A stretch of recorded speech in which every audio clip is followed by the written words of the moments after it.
कौन मम्मा, कोई scientist? Mummy इतनी छोटी एज पे मम्मी क्या इंजीनियर बनना इतना इजी था? मम्मा वो तो नेशन बिल्डर थी। Pulling up black windows once you go down. You must be crazy if you think that I'm. Mummy वैसे हम लोग को तो फर्स्ट फीमेल इंडियन डॉक्टर के बारे में तो पता चल गया, लेकिन फर्स्ट फीमेल इंडियन इंजीनियर कौन थी? तो आपको मैं वो कहानी बताऊंगी और ये स्टोरी भी हमेशा की तरह बहुत ही इंस्पिरेशनल है।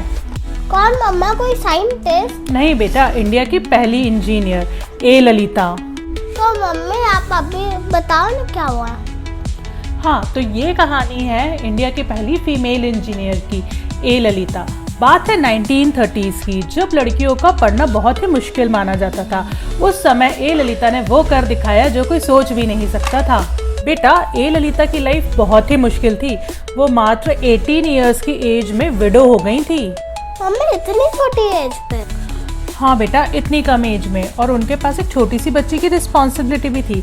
तब उन्होंने सोचा कि मैं किसी पे बोझ नहीं बनूंगी और मैं खुद पढ़ूंगी और इंजीनियर बनूंगी। लकीली वो एक बहुत एजुकेटेड फैमिली में बॉर्न हुई थी। उनके जो फादर थे वो खुद इंजीनियरिंग कॉलेज में प्रोफेसर्स थे और उनके जो ब्रदर्स थे वो भी इंजीनियर्स थे। मम्मी क्या इंजीनियर बनना इतना इजी था? इतना इजी तो नहीं था बेटा, वो इतने हंड्रेड्स ऑफ बॉयज़ में एक अकेली फीमेल थी। बट हमें इस बात की तारीफ़ करना चाहिए कि पूरे इंस्टीट्यूशन ने और उनके साथ के स्टूडेंट्स ने उनको पूरा सपोर्ट किया। तय मैनेजमेंट ने अलग से एक हॉस्टल में उनको रूम भी दिया था। मम्मा इंजीनियर कब बनी? 1943 में बेटा उन्हें इलेक्ट्रिकल इंजीनियर से डिग्री प्राप्त की और वो बनी इंडिया की पहली फीमेल इंजीनियर। मम्मा वो तो सही में हिस्ट्री मेकर थी। हाँ बेटा, वो सिर्फ पहली इंजीनियर नहीं बनी बल्कि उन्होंने लाखों लड़कियों के लिए आगे का रास्ता ओपन कर दिया। मम्मा अब उन्होंने जॉब किया? हाँ बेटा, उन्होंने शिमला में अपने फादर के साथ स्मोकलेस ओवन बनवाया। उसके बाद टिशा उन्होंने एसोसिएटेड इलेक्ट्रिकल इंडस्ट्रीज ज्वाइन करी कैलकाटा में।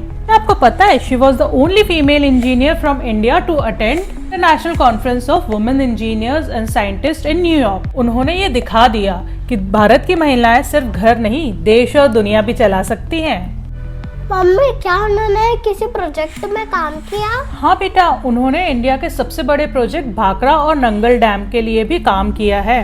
वही डैम जो आज लाखों घरों को लाइट्स देता है? जिस डैम को आज मॉडर्न इंडिया का मंदिर कहा जाता है, इसके पावर सिस्टम में ए ललिता जैसी महान इंजीनियर्स का भी योगदान है। मम्मा वो तो नेशन बिल्डर थी। हाँ बेटा, बिल्कुल। ए Lalita was not just first woman engineer of India. She was the proof that when ability meets opportunity, history moves forward. अगर आपने ये वीडियो पूरा देखा है तो हर उस बच्चे को ये वीडियो ज़रूर शेयर करिए जो ये सोचता है मैं ये नहीं कर सकता। और अगर आप वही बच्चे हैं तो ये याद रखिए, इम्पॉसिबल कुछ नहीं होता, बस हमें रुकना नहीं है। अगर आप ये बिलीव करते हैं कि हमारे देश की प्रोग्रेस के लिए इक्वल अपॉर्चुनिटीज़ मिलना बहुत ज़रूरी है तो ये वीडियो को ज़्यादा से ज़्यादा शेयर करिएगा और हमारे चैनल को सब्सक्राइब ज़रूर करिए, क्योंकि यहाँ पे आपको मिलेंगी बहुत सारी इंस्पिरेशनल स्टोरीज़ जो आपको कभी रुकने नहीं देंगी, बस चलते रहने पे मजबूर करेंगी। Thank you. जय हिंद।